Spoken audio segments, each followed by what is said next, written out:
I'm joined now by candidate for the U.S. Senate in Iowa, Zach Walz. Thanks so much for joining me. Thanks, Brian.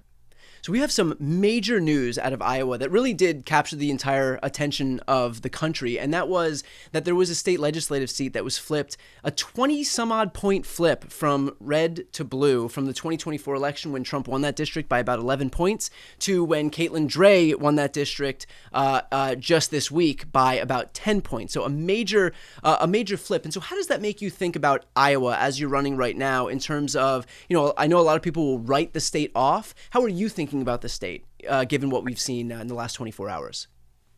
Well, Brian, it's really exciting for a couple different reasons. First and foremost, even though this is probably what got a lot of the audience's attention, given the fact that this got national headlines, this is actually the fourth consecutive special election with a 20-point Democratic overperformance in just the last 6 months.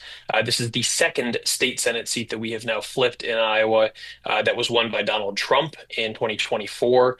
So needless to say, there's a lot of excitement and enthusiasm and including the fact that Caitlin actually broke the Republican supermajority by winning this seat. Our campaign had the opportunity to campaign with her this past weekend during Get Out the Vote. Our supporters raised over $7,000 directly to Caitlin's campaign to help make sure that she could stay competitive in the media wars.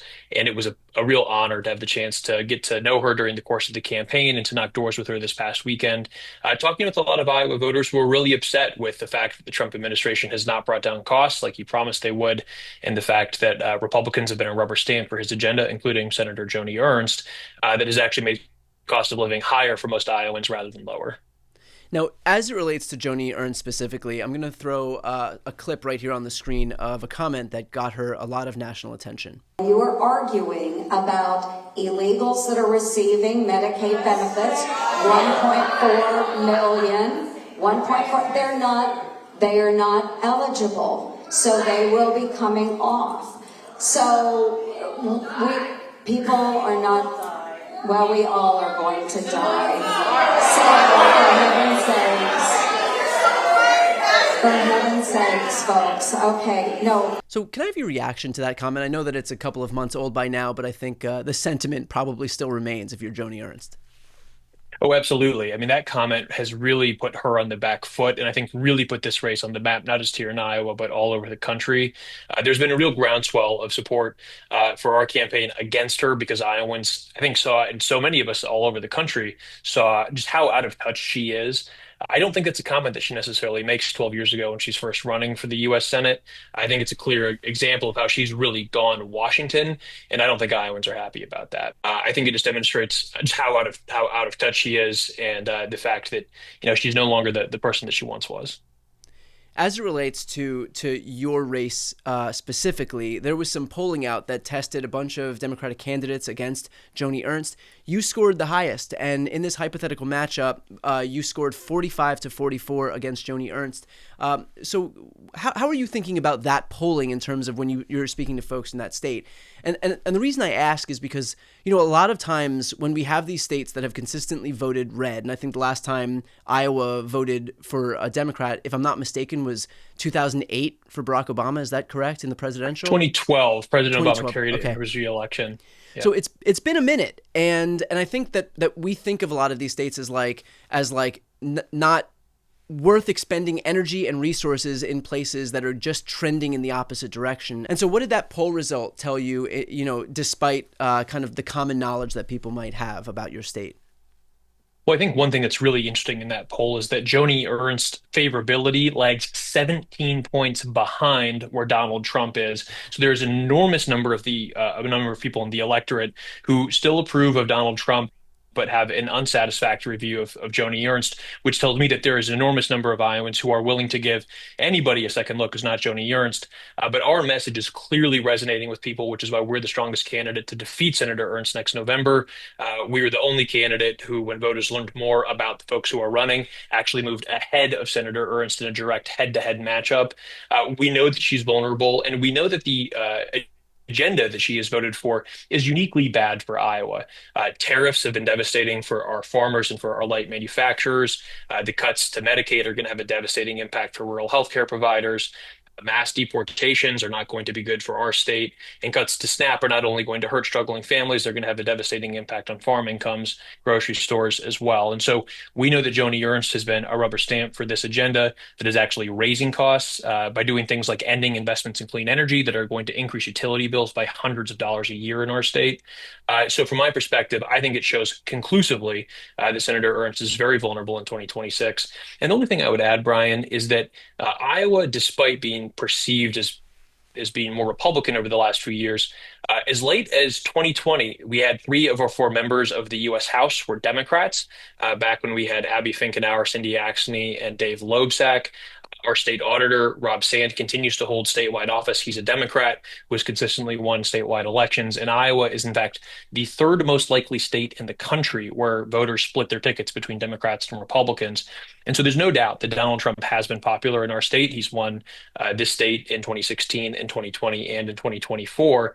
At the same time, Joni Ernst has never had to run in a cycle where the environment is better for Democrats.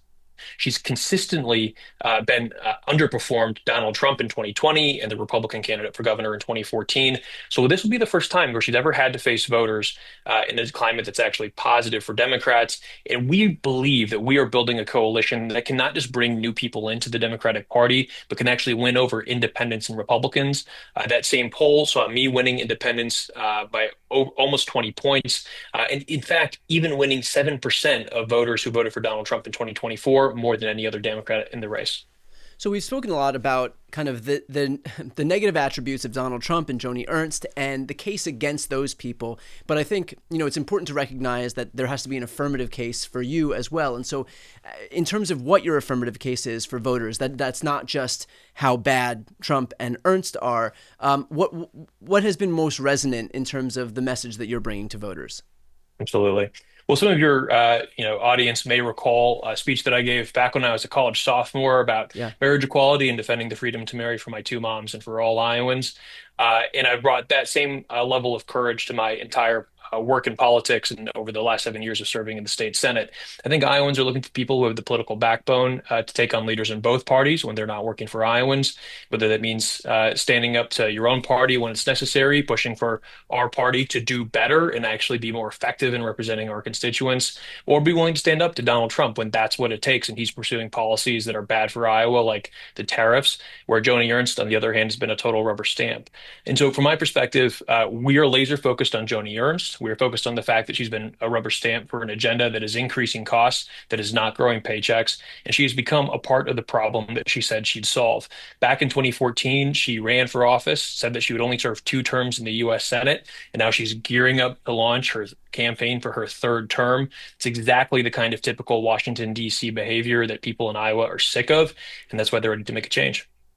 When you have gone around the state, have you had the opportunity to meet with or talk to Republicans or independents, Trump voters, whoever it may be, who are kind of disillusioned by what they're seeing from the Republican Party, which is this, very clear bait and switch? Trump came into office promising lower costs, lower groceries, lower housing, lower rent. All he's done is launch a trade war that's exacerbated all of those costs. He promised to release the Epstein files. Now they're engaged in the biggest cover-up in American history on that. They promised to, end the Ukraine-Russia war on day one. That hasn't happened. Promised to make IVF free. That hasn't happened. And yet they always manage to find enough political capital to give millionaires and billionaires tax cuts. And so there is this very massive bait and switch happening at the hands of people like Donald Trump and Joni Ernst. Have you heard from the actual voters, though, kind of echoing that sentiment? Yeah, absolutely. So we're talking about exactly the issues that you just outlined, Brian. And I'll tell you, that is resonating with people. We aren't just reaching out to Democrats for the events that we're hosting, whether they're in big cities or small towns. We're reaching out to those independents and we're reaching out to Republicans because in order to defeat Joni Ernst in this state, that is what it is going to take. And there are enough people who are frustrated by all of the chaos and the fact that Washington, D.C. is more focused on things that are not lowering costs for Iowans, that they are coming out to our events. They are endorsing our campaign. We're the only campaign so far to have received support from across the political spectrum. And we were the first campaign to receive grassroots donations from all of Iowa's 99 counties. And not all of those donations came from registered Democrats. We are building a new coalition that is going to bring people together, defeat Joni Ernst and bring some real generational change to Washington, D.C. If I'm elected, I will be the youngest member of the U.S. Senate, although I will be a little older than Senator Ossoff was, and he was first elected back when he came into Washington. And so we feel like there's a lot of enthusiasm for the campaign. And it's not just coming from Democrats. There are a lot of independents and even some Republicans who are ready to make a change. Zach, what would it mean more broadly if Democrats are able to win in this offensive opportunity in what is otherwise a pretty dismal Senate map that we're contending with? Yeah, absolutely. Getting to 51 seats in the U.S. Senate this cycle, and we can't just get to 50 because J.D. Vance can break the tie. We need 51 seats in the U.S. Senate, and getting to 51 without Iowa in this cycle is going to be exceptionally difficult. It's part of why we're trying to build a strong 99-county grassroots campaign that learns the best lessons from the Obama campaigns in 2008 and 2012, that puts a real emphasis on meeting voters where they are. And in some respects, just kind of getting back to the basics, right, of actually talking with our neighbors, our family, our friends, the people we see at church or at coffee or at the grocery store about why this campaign matters, and then trying to actually make Iowa a better state along the way. One of my favorite things that we're doing in our campaign is when we distribute our yard signs in the communities that we are visiting, we ask folks, we reach out to the community service agencies in those areas, we ask, what supplies do you need? And then we ask our supporters to bring those supplies in exchange for a yard sign. We've gathered nearly 1,000 pounds of supplies to community service agencies across Iowa that are unfortunately in desperate need of these supplies because of where things are with the economy right now and the cuts that are happening in Washington. So we're not just waiting for Election Day to build a better state. We're getting to work right now. And finally, there are going to be a lot of people asking folks for funds and donations, and so why is it important that they donate to a state that they would otherwise have in their mind is redder and more difficult to win than some of the easier pickup opportunities? Again, to get to 51 seats in the U.S. Senate, we have to be competitive in Iowa, and we have to defeat Joni Ernst. And we're not waiting until the primary is over next June to get to work on building out the statewide operation. We're starting today, because if we wait until next June, then it becomes a self-fulfilling prophecy and it's too late. But because this message is resonating with people, and because we have some of the early resources that we need to begin that work, we're asking people for their support. They can go to our website, zachwalls.com, to learn more about the campaign, to make a contribution, and to get involved. We've got lots of grassroots volunteer opportunities all over Iowa, and we're looking for support because that's what it's going to take to build a grassroots operation that's strong enough to go toe-to-toe with Senator Ernst and her billionaire and corporate backers.